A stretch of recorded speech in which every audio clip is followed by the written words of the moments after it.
All right, so let's go ahead and get started. So again, this is Deputy Scheduling 101. So this is the basics of scheduling. If you've been using Deputy for any amount of time, this might be a little rudimentary for you, so I apologize for that. But for the most part, you should get some good understanding out of this. So let's go ahead and kick this off. So just want to give you some background on me. I'm going to be your host for today. My name is Jordan Mack. I've been with Deputy for about 2.5 years now. I'm a senior account manager based out of the America team, and I'm based out of Atlanta on the America team. I've also got Mel Enriquez on the call with me as a co-panel. He's on our customer success team as well. He's based out of San Francisco, and he'll be kind of helping out and helping answer questions throughout this as well. So just a quick little overview of what we'll be covering today. We will be looking at the different scheduling options. So how to schedule manually, how to auto schedule, how to drag and drop versus creating empty schedules, that kind of thing. We will talk about stress profiles near the end. We're going to talk about the difference between empty and open shifts. We're going to talk about auto scheduling. We're going to touch on the stats panel, and then we'll have a little bit of time at the end for Q&A. So speaking of Q&A, so here's how you ask your questions. As we're going through this, I actually have this webinar recorded as a video. So as I'm playing the video and you're able to see that, you have the opportunity to ask questions and I'll have the opportunity to answer them live. So I will do my best to keep up with these. You should have on your Zoom bar, you should have a Q&A button you can click and ask a question. I'll do my best, like I said, to keep up with those and answer those in real time. The ones I can't get to during the webinar, I hope that I can get to at the end during our Q&A. But for those that we can't get to, or those that I may not have the answers to quite yet, we'll post the video after this is done with the answers to all of those questions as well. So let's kick this off. Like I said, this is pre-recorded. I'm gonna start it and then make it full screen. Quick note, I apologize for this in advance. When I was recording this webinar, my recording software crashed right after I did the auto schedule. There's a hard cut. It's kind of awkward. Hope it's not too jarring. But again, I appreciate it. And let's kick this off. Okay, we're going to start by doing an overview of the schedule screen as a whole. So let's look at what we can see starting with the top left.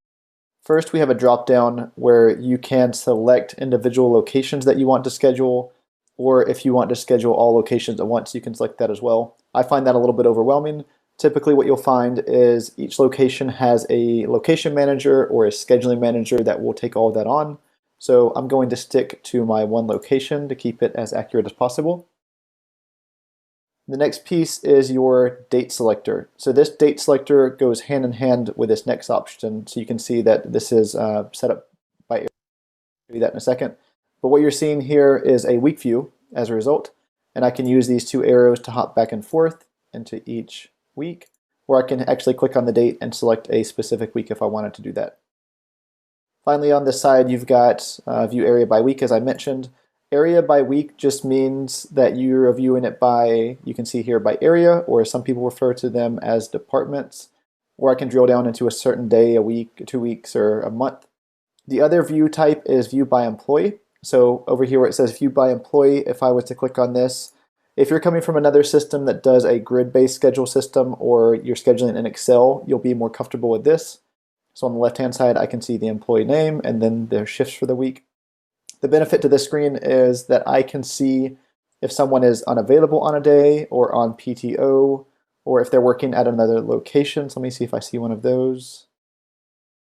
Let's see. Yep, there we go. So there's someone that's working at a different location on this day. So I would just know not to schedule them on this day by default. But I do think the pros outweigh the cons on the view by area screen. So I'm going to stick to that. I'm going to do my demo in view by area for this whole presentation because it's my preferred method. On the left-hand side, you have all of your employees at your location that can be scheduled. So you see as I scroll through, I can see all of the employees listed here. Below their names, you can see how many hours they are scheduled for this week, or whatever date range you have selected up here, and how much those hours are going to cost you. Clicking on someone's name will reveal more information about them, so I can see their total hours, how much their base pay rate is, how much their total cost for this week is, their stress profile, which I'll touch on a little bit, and then their training tag. So you can see that Alex is scheduled in cashier, which we will also touch on in a little bit. Along the bottom, you have some indicators. So you have how many empty shifts you have, how many published shifts you have, how many unpublished, how many open shifts you have, and then any warnings you may have. These buttons aren't really actionable. You can click them and they'll highlight the shifts in question, but they're more for reference so you can know how many items you need to act on specifically. So on the main portion of the screen, you can see departments that I have set up for my location. By default, I have cashier, paint, sales, and manager. In my hardware store, these are the departments that I want to schedule. But let's say your department store or your hardware store has an additional area, a nursery. So I have a plant nursery that I want to add. We can easily do that from this screen by clicking on Add Area. And you will be presented with this pop-up. So I'm going to name my area Nursery. I'm going to give it a color so it's easier to find.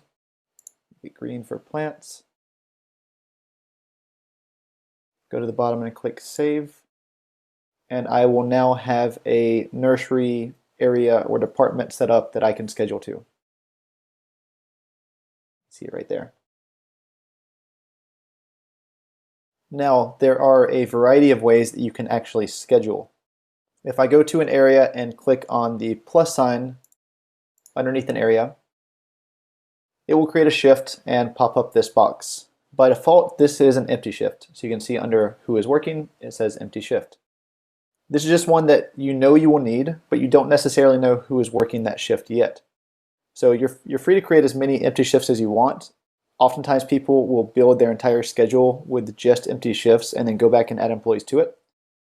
In this case, let's say that we know that Chris is working this shift, so let's click this box, either scroll down or I can actually type his name in here. You can see I have a lot of Chris's, so let's just select one. So I'm now saying that Chris Bennett is working this shift. So in this case, let's say that I also know that I don't want Chris working these times. I want him working from 7 to 3, not 9 to 5. So you can either hit this drop down and scroll through and find 7 a.m., which is fine. Or a little shortcut is if you type, let's say 7A, that's going to take you to 7 a.m. So on this one, I'm going to click the drop down and just type in 3P. It's going to take me to 3 p.m. So I'm okay with the lunch break. I'm okay with the rest break. So I'm going to keep that as is. And I will click Save. So one thing I didn't mention is Chris's shift cost and then weekly cost. So if I click back into this shift, you'll see that he has a weekly cost that is now equal to a shift cost because this is the only shift scheduled. But basically it's telling me that he has a cost for this shift, working these 7.5 hours. It'll cost $165. And of course that's his weekly cost now as well. Also, you'll see that if I either scroll through or search for his name up here, you'll see the same thing. So let's find Chris Bennett.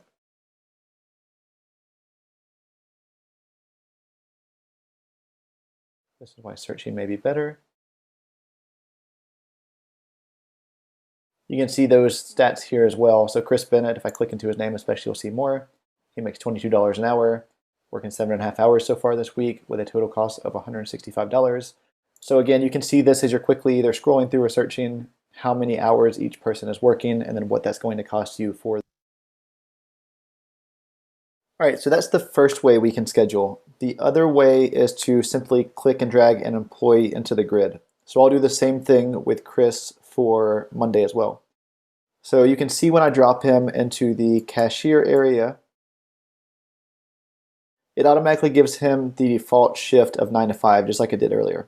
I can click on the edit button and go into the shift and update things with the same hours like I did earlier. 7 a.m. to 3 p.m. using my shortcuts.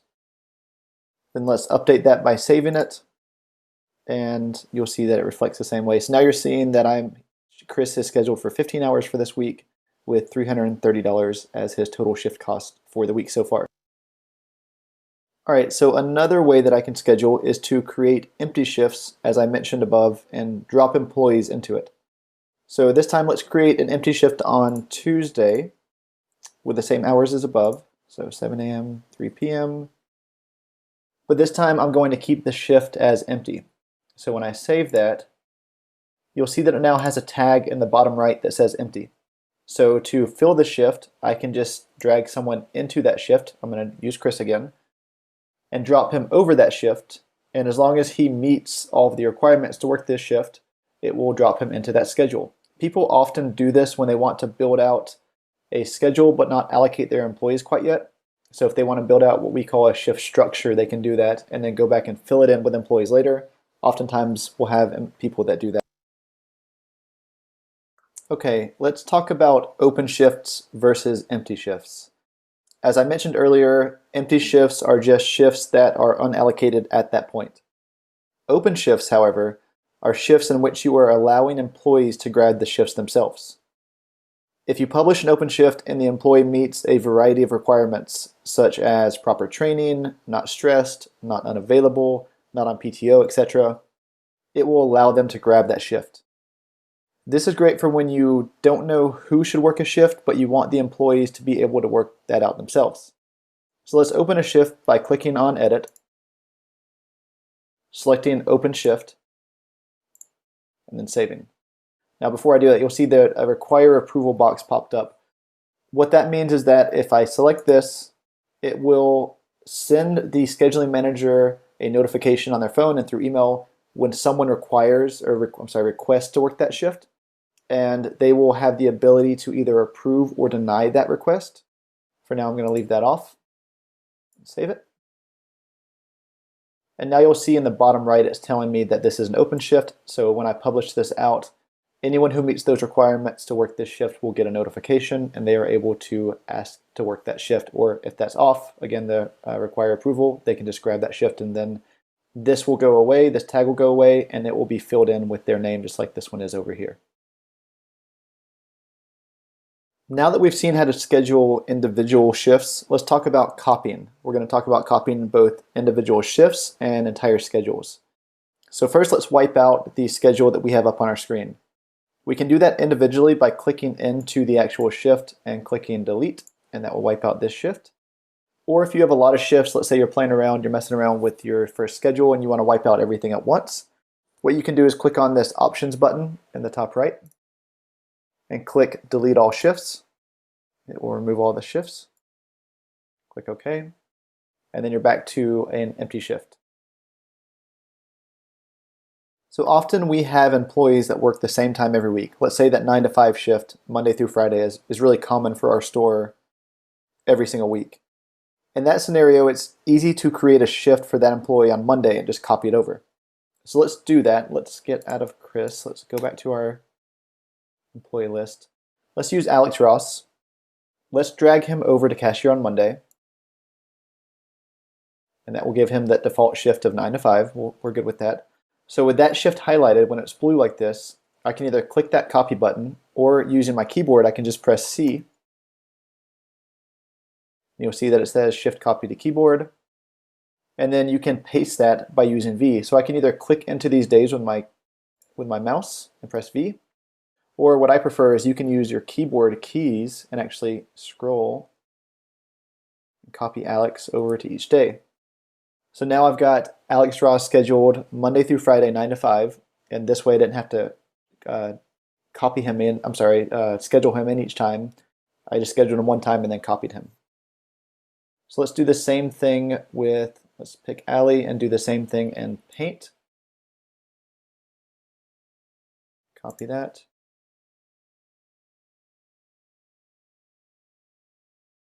Okay, so now I've got Alex scheduled for the cashier Monday through Friday, 9 to 5, and I've got Ali scheduled to work in Paint Monday through Friday, 9 to 5. Okay, the next thing I want to talk about is copying entire schedules. So let's say that these two employees' schedules never change, and I don't want to have to schedule them each week like this because it's just redundant, and I want to just copy it over. So if I click on this button up here that says copy shifts, I can copy these to say next week, or if I want to copy them to every week going forward, I can do that by selecting all these boxes that I want to copy to. I'm going to exit out of that. So that's one way to do it. Let me go back to this week. In this case, I want to create what we call a template. So what I'm going to do is click on this button up here to the right of copy shifts, the drop-down button. I'm going to hit Save Template, and I'm going to name this Hardware Store. You can give it a description if you'd like as well. Save that. Template's been saved. Okay. So now when I go to another week, just say this blank week, next week, I hit that same drop-down button. I hit load template. I find the hardware store one that I just created. It's got a few stats like how many shifts you have, how many employees, and the estimated cost for that week. Hit load template.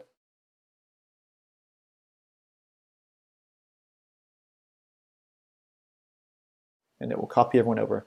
So you do get this pop up. So in this case, Alex Ross is unavailable to work Monday the 12th, or Monday the 3rd, rather, from 12 to 12, so he can't work that shift. So what it's telling me is that it moved that shift to empty because Alex could not work it, so I need to fill that shift, but everything else copied over. All right, so let's delete all of these shifts out using the options button like we did before.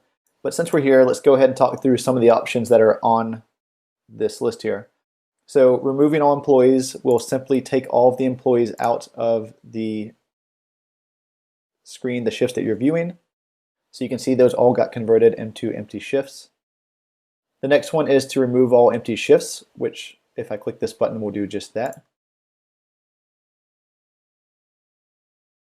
The other thing, the thing below that, is mark empty shifts as open. So what would happen is if I still had those empty shifts and I click this, it would convert those shifts from empty shifts into open shifts. Delete all shifts will do just that, and we've used that earlier, you saw that. And the last one I'll touch on is this bulk update. So let me go back to this week. So bulk update's really powerful because you can edit a tremendous amount of shifts at one time without having to touch all of them individually. So in my case, I've just got 10, but let's say I had an entire schedule of 220 shifts for a week, and I needed to update some of them, but not all of them. Let's say for the paint department, for example, I need them coming in at 10 a.m. instead of 9 a.m., but I don't want to have to go through and, again, I only have 5 here, but let's say I had 30 here. I don't want to update all of them individually. So one thing to note is that when you're doing anything through these options, it only applies to what you have visible here. So what I mean by that is you see this button on each area that says hide area.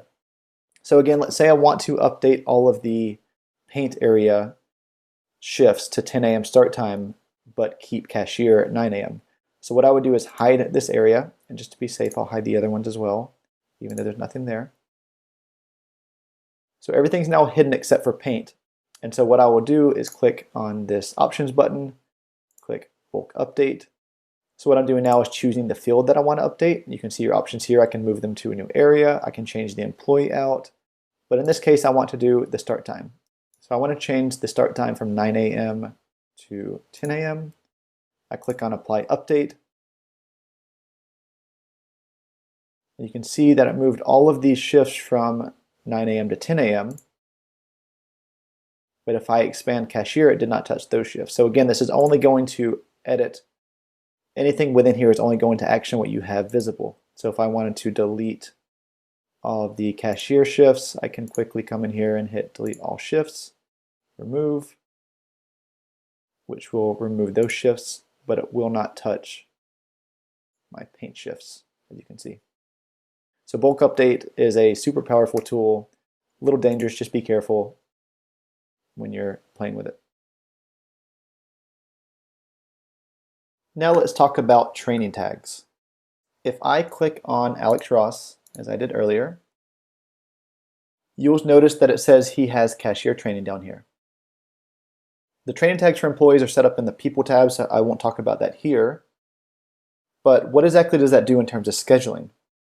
So let's look at the cashier area as an example. First, let me wipe out everything we have here. So let me delete all shifts. So now that we have a blank slate again, I'm going to click on the edit button next to cashier. So you can see there's a box here named training requirements. So I'm going to put cashier in here. And I'm going to save this. And what I'm saying is I require my employees to have some sort of cashier training before I allow them to work as a cashier. So it might be point of sale training, some money handling training, whatever it is. I want them to have that training. So now the cashier area requires someone to have cashier training. Luckily, Alex Ross does. So what you'll notice is that if I drag Alex over to work on a day, Nothing happens, great, it allows him to work. Let me find someone that does not have cashier training though. So Alex Smith does not have cashier training. If I pull Alex Smith over to work in the cashier area, I get a pop-up that says Alex is not trained to work in cashier. So this just limits who can work where. I can override that by clicking OK, and it'll allow me to schedule that person, but it will give me a notification right there that there is an issue with this shift. And if I click into it, it'll tell me that he's not trained a cashier, so he should not be working here. And again, I can override that. It says overridden up here. But just a note, and this comes into play down the road when we do auto scheduling. This is how we determine who should work where. This is one of the ways we determine that, or one of the prerequisites. So training tags are also one thing that will prevent someone from grabbing open shifts. So if I pushed out an open shift for a cashier right now, Alex would be able to grab it, but Alan could not, or Alex could not. So training tags are vital to ensure that you have the right employees going into the right shifts, especially if you're going to use things like open shifts or shift swapping or auto scheduling. Okay, on that topic, let's touch on auto scheduling and how that works. So you can see here there's an auto button. If I click on the arrow next to the auto button, you'll see two options: auto build shift structure and auto fill empty shifts. If I was to click this main auto button, it will do both of these in order, but let's do one at a time for the demo. So first let me wipe out, again, my shifts rather. And once I have a clean slate, I'm going to click on auto build shift structures. So this will bring me to a screen where I am able to input my preference for shift lengths, and this is going in order. So it's going to prefer 8-hour shifts, then 6-hour shifts, then 4-hour shifts. So let's take out that 6. Let's say I only want to schedule 8 and 4-hour shifts. So you can put these again as often as you want, or as many as you want. You can build these out. So then it asks us what we want to build our base model shift structure off of. So required staff is part of Business Insights, which we'll touch on in another webinar. Learn from past worked hours is going to look at past timesheets and see when you have scheduled people and when people have worked and how that's worked out for you, and it's going to build up based off of that. And then minimum coverage is just going to make sure you have a body in each area at any time that you're open. So I'm going to do learn from past worked hours. Your starting hour block is going to be, do you want people starting at a 15, 30, or hourly interval? So let's keep it on 30. Let's say I'm okay with people coming in at 11:30, but I don't want people coming in at 11:15. So let's do this and let's click on build shifts.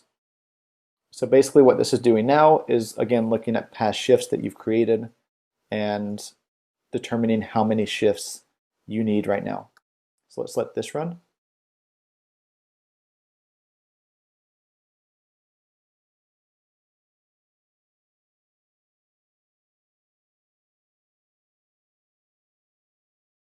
Okay, so here are the shifts based on historical data that Deputy thinks you need in each area.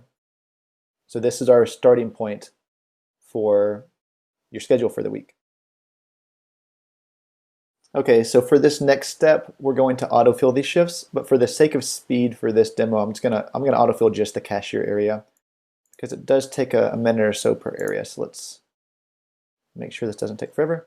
So now we have just the cashier area showing. We also have nursery, but again, this is a new area, so it didn't try to create any shifts for that area.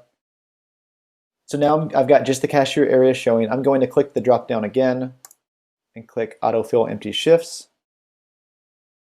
So we have some options here as well. Do we want to keep costs low? Do we want to provide equal hours for all of our employees? Do we want to learn from things in the past? So if you've scheduled certain people on certain days at certain times, do you want to continue to try to schedule those people at those times?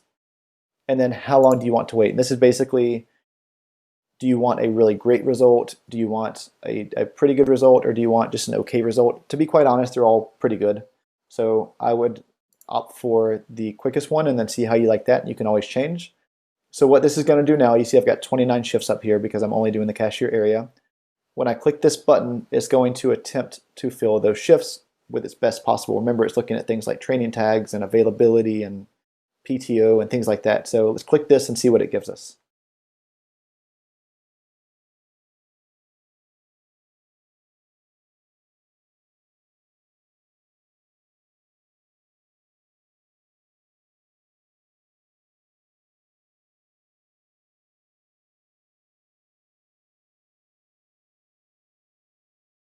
Okay, now that this is done, you can see that it filled in most of the shifts, but not all of them. There's still one empty shift. So when this refreshes, we'll talk about why. So it filled in to the best of its ability anyone who had that cashier training tag, anyone who wasn't unavailable, anyone who wasn't stressed, anyone who wasn't on PTO, that kind of thing. So, okay, the next thing I want to touch on, because we haven't talked about it yet, is stress profiles. That was part of the auto scheduling, so I want to kind of clarify what that means. So I've made a few changes to the schedule since we did the auto schedule, because I just want to show you real quickly how this works. If you look at an individual, I'm going to pick on Alex again. You can see right now he is scheduled for 15 hours, and if I click on his name, it shows me that he has a stress profile of max 20 hours per week. The most common you find is the 40 hours a week, 8 hours per day one, where it tries to limit people to 8 hours a day and then 40 hours a week to keep them from getting overtime. But let's say that Alex is a high school student and there are certain laws that only allow him to work 20 hours a week. So in this scenario, he's at 15 hours and he cannot go over 20. So what's going to happen is if I try to drag Alex over into a shift on Thursday, it's going to pop up and tell me that he's stressed. He has too many hours. It's going to put him at 22 and a half work this week. I can override that, but just like everything else, it's going to give me a little indicator here. And if I go into it, it tells me he's stressed. He has too many hours this week. So stress profiles play a major part of who you can schedule when. You'll find there are people that can only work certain hours of the day or can only work certain amount of days per week. So when you set up your system, someone will help you kind of configure that. But it's important to know that it'll prevent things like shift swapping on certain days if they can't work certain days, or if they're going to be stressed, it won't allow you to swap a shift. So for example, if I'm at 36 hours this week and I try to swap my 2-hour shift for an 8-hour shift, it's going to say, nope, can't do that. You're going to go into overtime. So there are a lot of limits or limiters that allow you to prevent people from going into overtime or going past their stress profile. And auto scheduling is one of those things that pays attention and respects stress profiles. So I just wanted to touch on it since we did talk about auto scheduling and how it puts people into certain shifts. All right, so finally, let's touch on the stats button.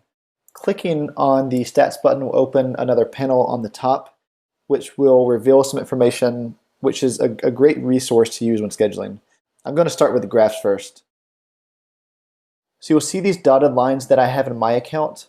That's because I'm pulling in sales data and transaction data, so it's giving me projections based off historical data.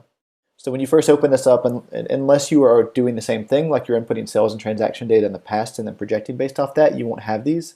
But that's okay. What you will have are the bar graphs in the back. So the bar graphs, the blue and gray, the light blue are shifts that are filled. The gray are shifts that are unfilled. So you can see I have some unfilled shifts for each day. Once I fill those, the blue bar shows up. Again, just a quick indicator for you to know what you've done and what you still need to do. And then up top, you'll see the total cost for that day and the total amount of hours for that day. So what you're seeing here is my schedule for today cost me $526, a total of 25 and a half hours, 915, etc. And then to the right of that, I've got a percentage. Again, this is using that sales data, so it's telling me based on this $526, that is 1.29% of my projected sales for that day, my forecasted sales. So you may not have that percentage as well if you're not going to import or input sales data. So but you will still have the total amount up here and then the total hours. The other thing that is helpful is this information, this weekly total information on the left-hand side. So I've set up a budget for hours and wages, and you can do the same thing if you click into this Business Insights, which again we'll go over in another video, but it's really simple if you want to go in there and play with hour and wage budget. But basically what this is telling me is that of my 400 hours that I budgeted for this week, I'm at 190 and a half so far. And for the $16,000 that I budgeted for this week, I'm at $3,600 of that so far. So it's a great resource to tell you if you're on track to meet your budgets or if you're under budget. And then when you go over budget, it will turn red. So you have a quick indicator to know that you are over and you need to take a step back and try to figure things out. And then down here, again, I've got my sales and my labor percentage, which keep saying it. If you use that, great. If you don't, then that's okay as well. But if you use it, you'll have that view here. So I think this is a really great indicator for you to know quickly your daily cost and then your weekly cost. If nothing else, you can at least see your daily and weekly hours, and wages, which is a really helpful resource when you're trying to schedule to a budget, whether it's hourly or wages. So again, this stats panel is hidden by default. So feel free to use it, feel free not to use it. I do think it's a great resource to click on when you start getting a little more comfortable with Deputy, and then using this as an additional resource in order to help you with your scheduling. So the only button that we haven't touched on yet is this export button. And this will simply allow you to export your schedule either electronically to an Excel file or a CSV, or sync it to a Google Calendar, or to just print it either by area or by employee, so you can take it back to your break room and post on the wall if you have people that are more comfortable with viewing a hard schedule. So that's pretty simple. So now that our schedule is created, the final step is to publish the shifts. So as it stands right now, let me hide the stats panel. As it stands right now, the employees that are scheduled in these shifts are unable to view them because you're still in an editing mode. You're still working on this schedule. You don't know if it's finalized yet. But let's say that we are now finalized, we want to push this out, and we want employees to be able to view it in action, maybe open shifts or shift swapping, that kind of thing. So I'm going to click on Publish Shifts, and it brings me to this wizard. So it gives me the ability to either publish updates or all shifts. If this is a completely new schedule, as mine is, everything is an update, so that's okay. If I was changing just one or two things on a schedule, like I'm changing the person on a certain shift, I wouldn't want to necessarily push everything back out, so I would do updates only. So again, I can do updates only now because everything is an update at this point. I can publish shifts for just individual areas, so if I was still working on these 4 areas, but I wanted to push just cashier out, I could do that as well. And then finally, you can say how you want people to be notified. So I can say I don't want anyone to be notified, just mark it as published, and then when they open their app, they'll see that they have shifts now. I can do email and smartphone push notification, which is the most common. This is just if they have the app, it's going to give them a notification on the app. They have shifts to view now. If they are set up with their email, it'll send them an email that says you have shifts to action now. Or you can do text messaging, which does incur a cost, so keep that in mind, where a penny per message will be billed to you to send them a text message if you're more comfortable with that. In this example, I don't want anyone getting a notification, so I'm just going to click No Notifications, mark as published. I will publish that, and it'll take a few seconds, and then you will see that these shifts are turning green. Now I do get a error notification here that says we weren't able to publish some of these because it published them, but it couldn't notify them because these employees did not have email addresses. So you'll see on the back end they're still published. It just did not have an email address for these people, so they didn't get notified of it. So you can see all these shifts are now published. They're green. If I scroll down to other areas, I did not publish the paint department, and these are also empty, so it would not have published those.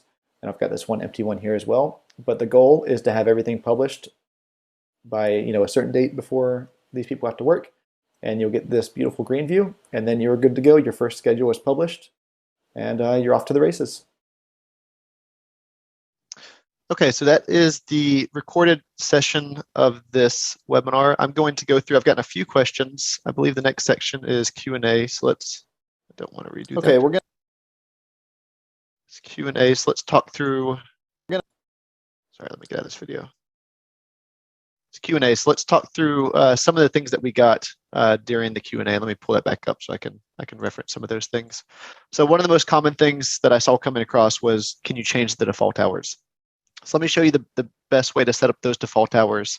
So I've got a system up here. One second. Let me make sure you can see this.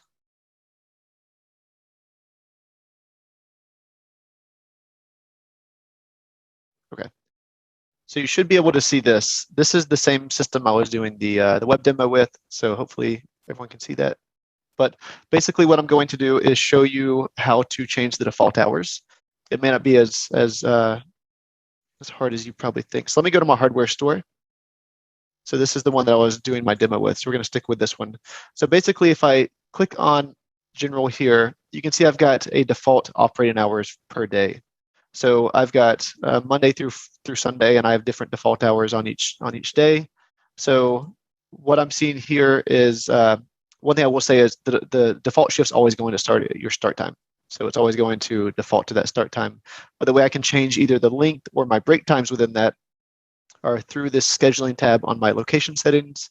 I can say I want a default shift of 8 hours. I can change that to 6. And I can say I want my default break to be 45 minutes or whatever, and save that. And then my default shift is again going to start at the start time of my opening, but it will default using these hours. So I hope that helps. There were a few others I got. So one of the questions was, how do I have employees have a question when they clock in for the day or clock out for the day? So the way we would do that is actually through something that we call shift questions. So if you saw that, I went to my name up here, business settings, and then I clicked on the timesheets tab because it's actually a timesheet question. Clicked on shift questions. And then from here, I would click this button that says new field. I won't go too much into this, but it's basically you're setting up the questions you want, what you want it to ask the employee, if you want it to clock in, if you want it to show up when they clock out and update their shift when they clock in for their shift, or when they clock in and when they clock out. So, and then you can apply this to either certain areas within a location or a certain location in totality, or you can just assign it to everyone.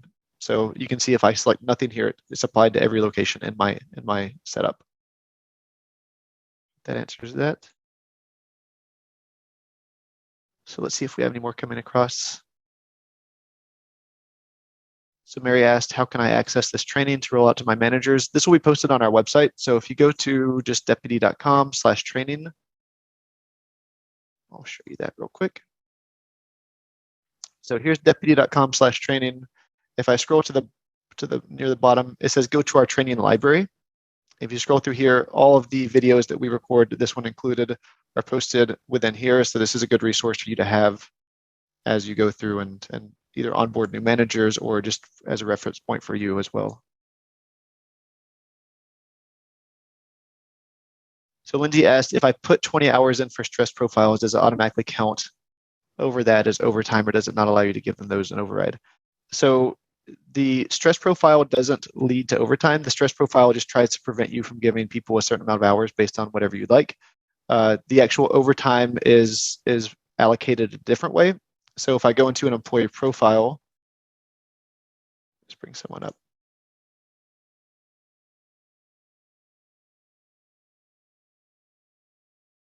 Their stress profile. So for instance, this person's stress profile is 24/7, which means they can work at all times no matter what.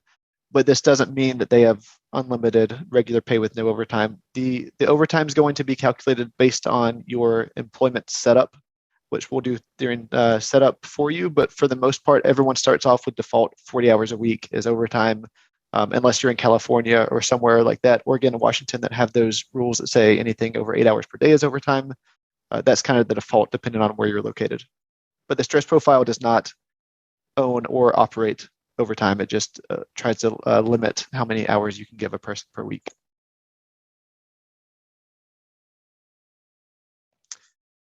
Yeah, so when you do print by area, it does just have the breaks listed. See if I forget which one it is.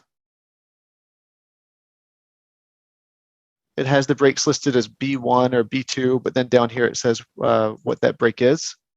So that may not be the answer you want, but that's how it shows the breaks on this printout.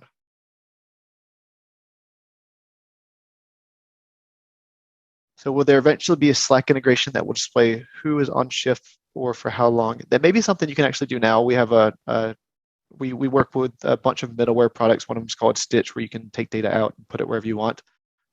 As for having a default integration, I don't know that answer. I'll bring that to our integrations team and see if it's something that we're looking to do, but we'll post that. I don't know the answer quite yet. I apologize. See how many answers I can get through before we get to the end of this. So we have some employees that have an assigned amount of hours per week, but they are not required to work a set schedule. They work 18 hours per week, but schedule varies week to week or even day to day. Do you have a suggestion for making a schedule for these employees? For those, quite honestly, it sounds like you may want people clocking in ad hoc. And what I mean by that is they have the ability to clock in. You can see I'm actually scheduled today, but if I was not, see if I can take myself off.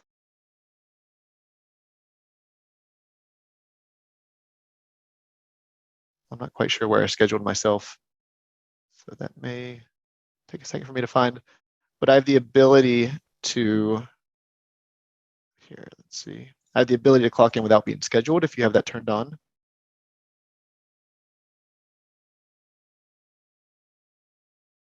Mel's Diner, that's what it is.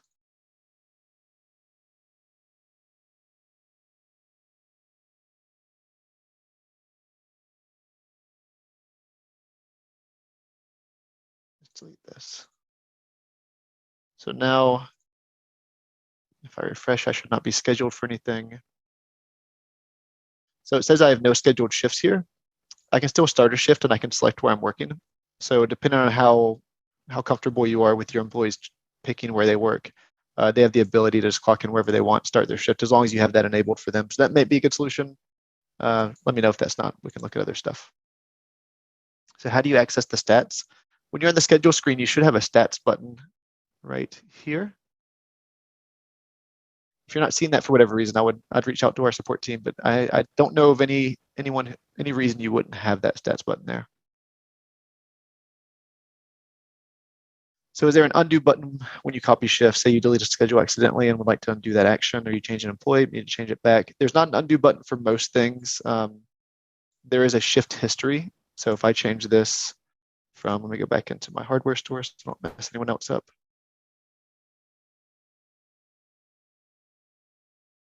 Let's say I change this from Benny to Chloe. I don't know if it's going to let me do that.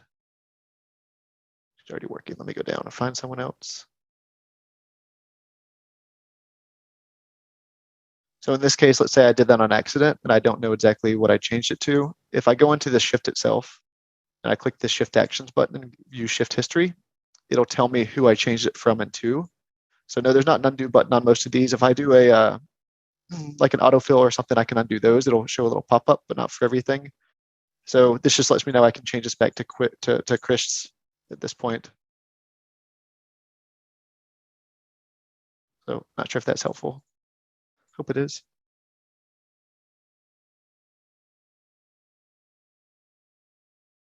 So we work out of our customers' homes. I need to be able to have staff know what type of shift they're working and where. Is it better to bulk update and add the address and the notes for the shift, or create new locations with a new location address each week? I wouldn't necessarily create new locations. What you can do is I would create a new area. And within this new area, you could give it the name that you want it to, whatever the job name is. I'm sorry, I'm not sure what industry you're in. Give it the job name here. And then it says down here, does this area have its own address? I would say yes to that. And then put the address of this location that you're working in. That way you don't have to create a new location every time. You can just create a new area and it can be all under one location. It makes reporting a little bit easier. It makes timesheets a little bit easier to maintain. So I would do it that way as opposed to that, Kevin. I hope that helps. So the default first department regardless.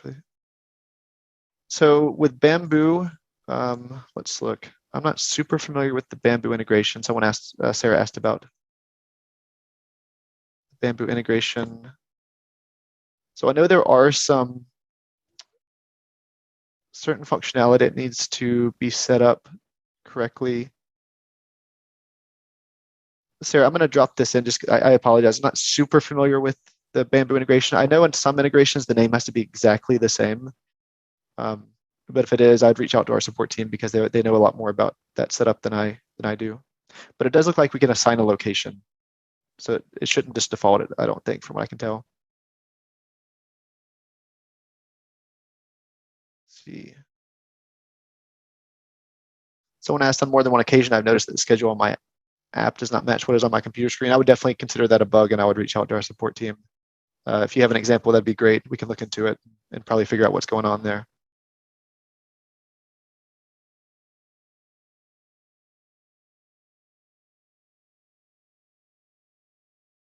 So is there a video on shift questions? To be quite honest, I'm not sure. Let's look. If there's not, we can do one. It may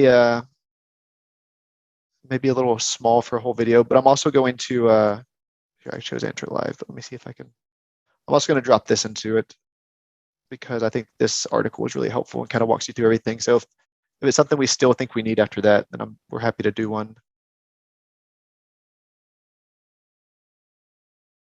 someone asked, when an employee puts a vacation request for a Friday, it automatically gives the employee a vacation shift from 8 to 3.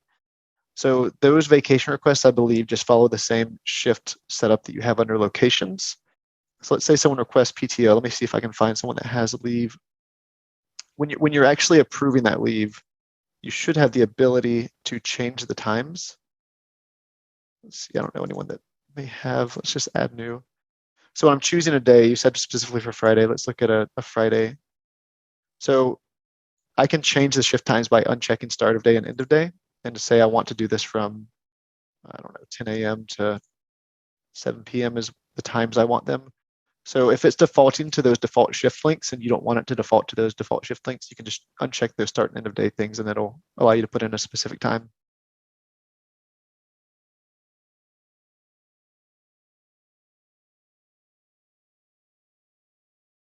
Hours given per week carry over to different locations. Sean, I think I understand this. Tell me if I'm wrong though. So I think you're asking is if I work at one location and then I work at a second location, do the hours combine or do they carry over? And the answer is yes. So as long as you have all the locations set up within the same account. So if I have, I have a ton in here, but as long as I have all these here, if my stress profile or my overtime is set to 40 hours, it's a combination of everywhere that I work, not just one location. So if I work 10 hours at the animal hospital and then 30 at Owls, I'm going to hit my 40 hours. I hope that answered it. So I get this question pretty often, so I'm going to pick on this one. So how do you handle servicemen going to different jobs in the day? Right now I have it as unscheduled and they clock in and out as they get to a job site. So there's a couple different ways to handle this. I've seen people do it. The first is the way you're doing it now. They don't have as it stands, you may not know where they're going each day. So you don't know necessarily where they're going to end up at the end of the day. The other way I see people handle it is kind of what I just described a second ago, where as you get a job call in, you'd quickly add an area, you'd put the location of that, you'd put that employee on it, and you'd publish it out so they could look at their phone real quick and say, okay, my next job is from 11 to 12 is going to be at this address. I'll head over there. And as you assign them jobs throughout the day, it gives them the historical data. The benefit to that is also that it will allow you to see when they clock in that they're actually at the job. So it does a GPS coordinate lock on their phone and says, here's where they are when they clocked in, here's where they were when they clocked out. So you can actually ascertain the time they spent at that job site. But a lot of people do handle it the way you're doing it now, doing it unscheduled and allowing them to clock in and out ad hoc, as we call it.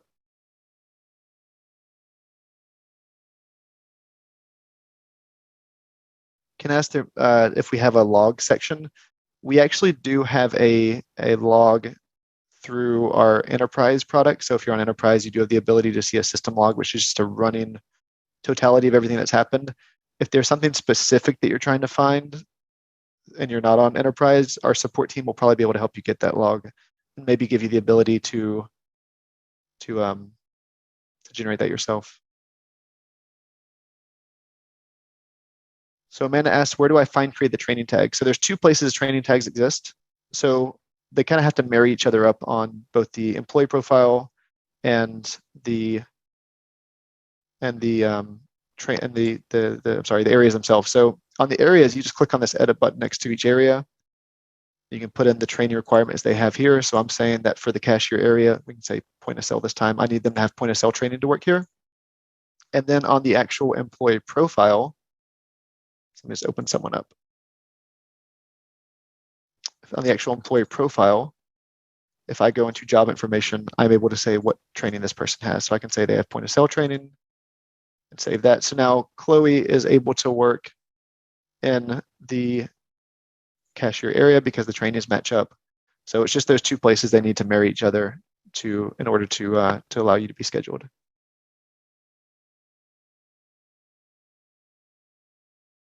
And Marin asks, can you move the order of the departments? So cashier and paint, yeah. So under the location setup, go into my hardware store.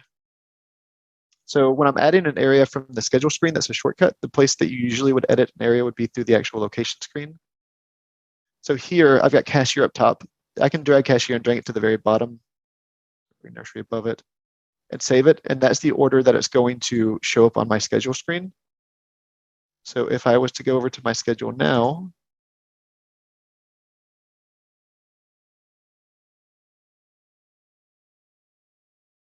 you can see that cashier is now at the very bottom. So that's the way you can order how they look on the screen.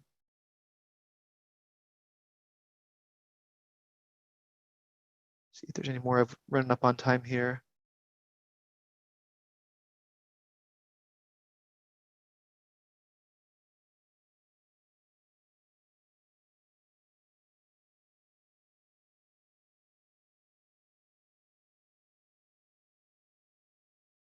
Andrew asked, are there ways to integrate a 7-day work schedule? We have an odd schedule that rotates for employees. They work Tuesday through Monday for 12-hour shifts during the day, then switch to Friday through Thursday on nights. Is there a way to make auto schedule for stuff like that? That one is a little more complicated. What I will say is when you're doing this auto build shift structure and you do this learn from past worked hours, it looks at how you've scheduled people in the past and determines it that way. So as you do this, it should start to learn that that's how you schedule. So I would suggest doing a manual schedule one time and then running this and see if it gives you what you need. It should at least, as long as you have your operating hours set up correctly, it should at least give you something similar to what you've scheduled in the past because it looks at what you've done in the past.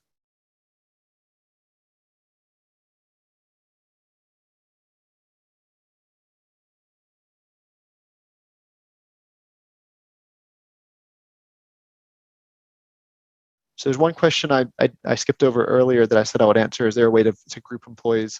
So training tags are historically used for what you see here, what I talked about already, where it's these people can work in these individual areas. But employees can have training tags for different types of things. So what I mean by that is I can use a training tag and say, this person's in group 1. And as far as scheduling goes, that doesn't mean anything. But in terms of being able to group people, I can use it in a variety of ways. Let me show you what I mean. I'm going to add it to Chloe. And I'm going to pick Alex again. I need you to pick on him. Group 1. And I'll give this to one more person.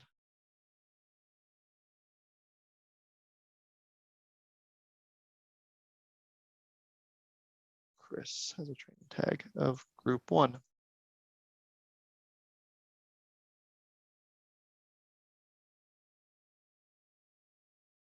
All right, so now that those 3 people have a training tag called group 1, and I want to see just their shifts, I don't know if they actually have any here. If I actually search for group 1, it's going to filter based on training tags. So you see it's only going to show those 3 people. And it's also going to highlight their shifts. So if I wanted to edit just their shifts, I can now do a bulk update on those, and it's going to update just their shifts. So training tags are used to help you schedule, but it's also helpful to use those if you want to group them either by the schedule or other ways and quickly just see those individual people. And that's also useful if you are trying to schedule for the paint area and you need to quickly see anyone who has a paint training. I don't have anyone. Anyone who has a cashier training, let's say. Here's all my employees that have a cashier training. So it's a quick way for you to also visualize who can work in certain areas. All right, so we are just about at time. So I'm going to work back over to this. I apologize that I couldn't get everyone's questions, but we'll answer them once we post this video. I do want to thank everyone for coming today. There will be a survey at the end if you feel like answering that, please do. But otherwise, I do appreciate the time, and we will see you next month. And again, thank you.